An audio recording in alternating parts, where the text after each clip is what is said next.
Hi, my name is Michelle and I talk books, and it is still echoing in here. I can hear myself echoing all over, but no worries because furniture is coming Tuesday. I'm gonna have a desk. I'm gonna put up pictures. The echoing will go away. Today we are talking about Elin Hilderbrand's newest book, Troubles in Paradise. Came out October 6th.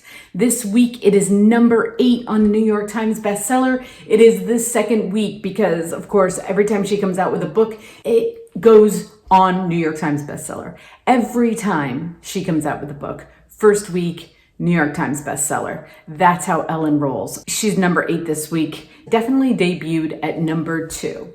It was right underneath Nicholas Sparks.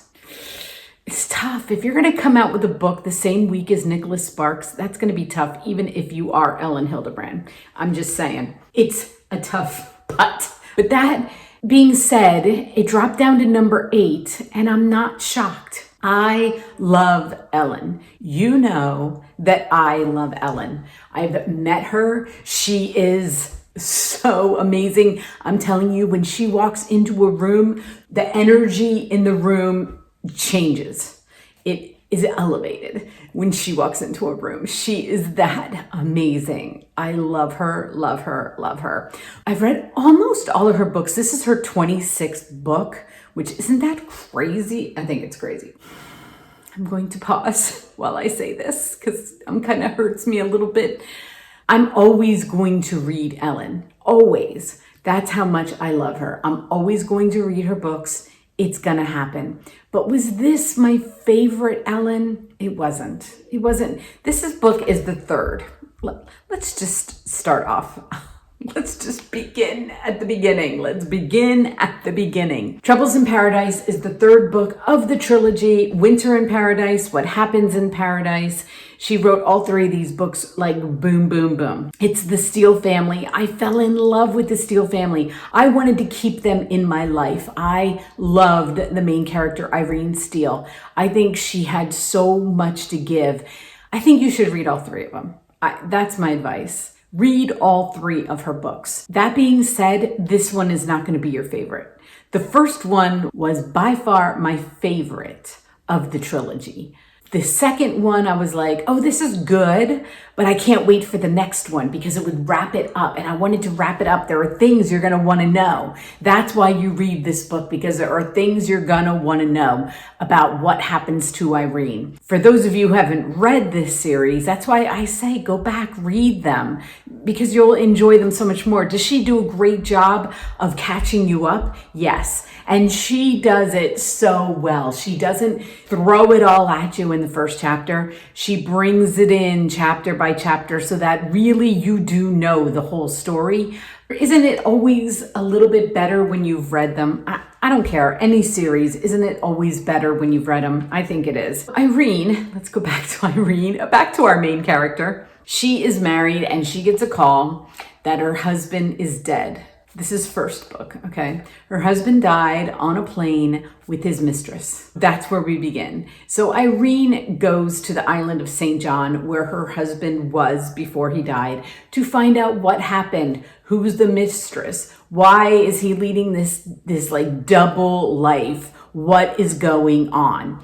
Now, Elin, to catch you up a little bit on Elin's life, she spends a lot of time in St. John. As a matter of fact, and I wrote it down on my notes, she has been there 10 times, 8 of them for over a 5-week period of time as her writing trips. This year, she got stuck there during the pandemic. So she was there for 7 weeks this year. I can't wait. I know she's got another book coming out too. I think my favorite books by her, 28 Summers. That one is so good. I love that book. I love her books. When I'm telling you, I read all of the reviews because I wanted to see, am I the only one who feels this way? It's 352 pages. To say it's not my favorite Elin book, it's like Elin is like here. Okay, to say it's not my favorite one of her books, it only takes her to here. It doesn't mean that it's not an amazing book. I just wanted to see, am I crazy or does everyone agree with me? Because at the end, I found myself rushing through things that I didn't think led to the story. That's what everybody else said too. It's kind of like it ends, she kind of rushed the ending a little bit. But Ellen, if you're watching this, like, you know how much I love you. You know that you have a fan in me. This has nothing to do with that. But in this book, okay, so we do find out what happens to Irene. This does wrap up the whole story. She did an amazing job wrapping it up. Even if the very, very ending is a little rushed, I think you're still going to be happy with how this story ended. I still think this trilogy is worth reading. I still think Ellen is one of the best women fiction writers out there. I also think that it's because of that rushed ending that it dropped from 2 to 8 this week. So there we go. I take a long time to say that, don't I? I like go around and around and around because I love her so much that I have to find a way to say it that makes it sound good. That's all.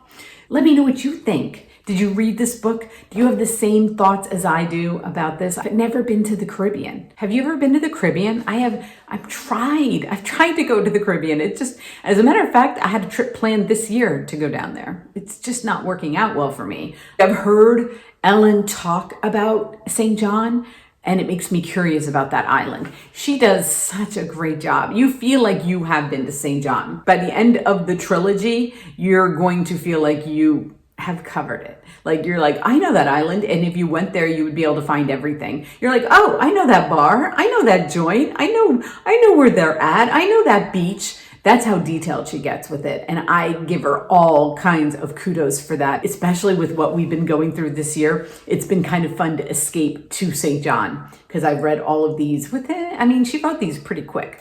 I suggest you read them. I suggest you tell me what you think. I want to know. Thank you for watching. If you have not subscribed, please subscribe. Please like this if you like my videos. I am deep into Jodi Picoult. That's where you will find me this weekend, deep into Jodi's books. Until my next video.